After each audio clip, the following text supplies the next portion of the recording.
I'm Mabel, and today we're going to make a nice steak dinner.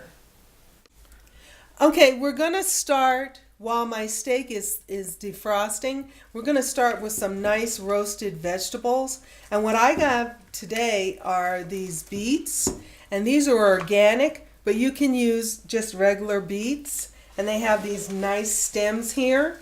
So what I'm going to do is I'm going to remove the stems from the beets, just like this.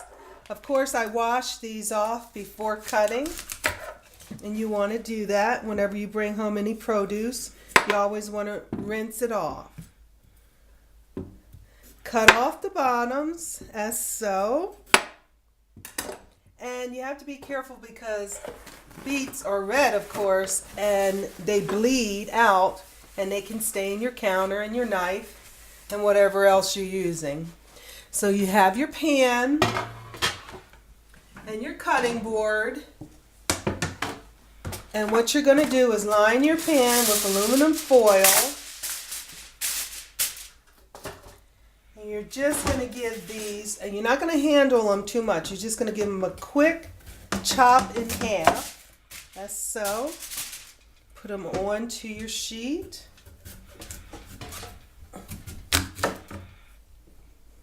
Try to move quickly so that your beets don't bleed all over everything. Okay, so I have that on in my pan. We're going to use just a tablespoon of olive oil. Just pour that onto your beets. A little bit of black pepper and a little bit of kosher salt. Just a pinch or so. That should be enough. Wrap your beets up as so in the pan. See how quick and easy that is? Okay, so I have my beets all wrapped up and in a pan and ready to put into my oven. Now my oven is set for 375. The beets go into the oven for about 40 to 45 minutes. See you then.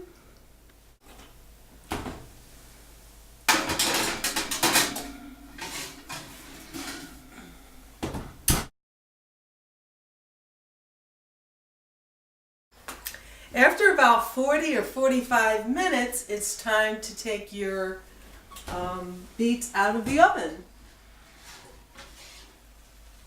Ooh, I can hear them bubbling and I can smell them. That's how come you know they're done.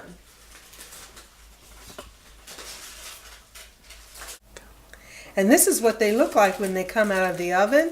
We're just going to let them cool down. I'm going to slice them, and then I'm going to put them in my kale salad.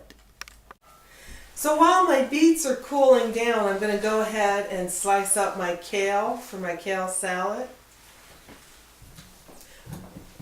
And before I start slicing, I want to rinse my kale off, because you want to rinse everything you get from the grocery store off before you start to cut it. So just a quick rinse on that, and I'll just get started cutting. My kale's all wrapped up, and I don't really want to use the stems, so I'll just start by cutting that part off. Okay, after you remove the stems, you can go ahead and start slicing. Just gather your kale up and slice it as thin as you like. I'm going kind of thin here.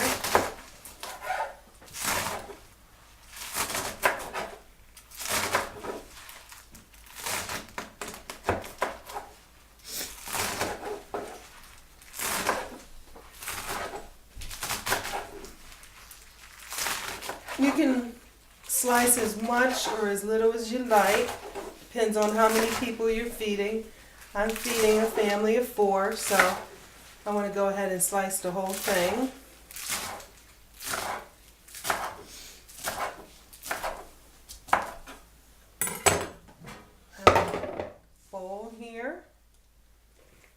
place that into my bowl.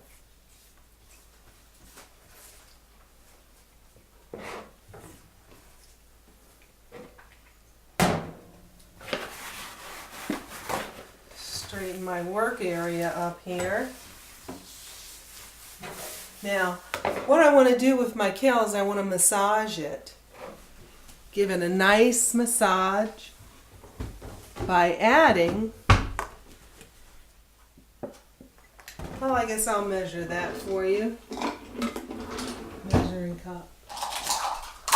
A tablespoon of olive oil. And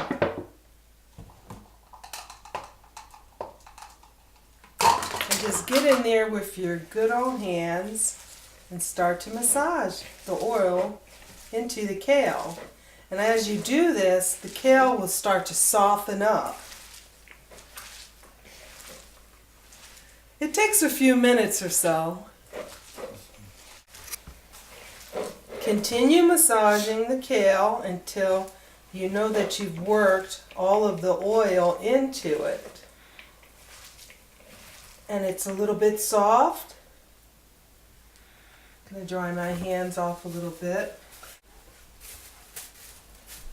We're just going to add a little bit of salt to it and massage a little bit more.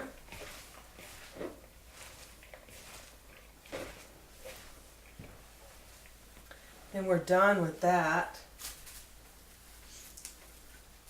And come over here and I'm going to get my beets. My beets have cooled down enough for me to handle, and I'm just going to start slicing.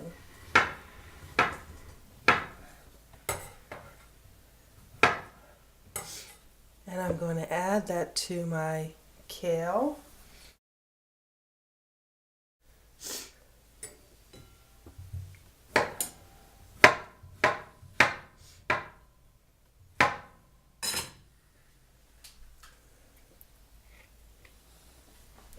And a nice quick toss. And that cools your beets down even more.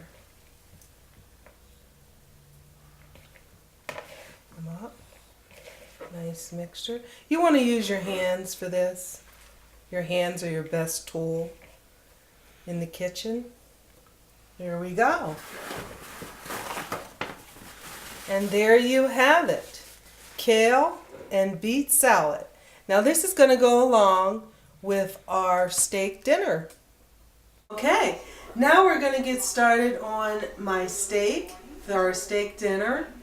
I had my steak sitting out for almost an hour to let it get to room temperature. That's always good to let your steak sit for a while so that it becomes room temperature because it keeps the meat nice and moist. So I'm going to add my favorite rub to it. You can use your favorite rub to it. This is just a little pepper and garlic and spices. I like my steak peppery, but I don't like to add a lot of seasoning to it because I want to keep that nice steak flavor. I press it into the meat a little bit. And while I'm doing this, my grill is getting nice and hot. And I'm going to go to the other room and put my steak on the grill. Now you can use a regular pan or a grill pan, but I'm using my grill here. I'm just going to spray it lightly with a little cooking spray. Make sure food doesn't stick.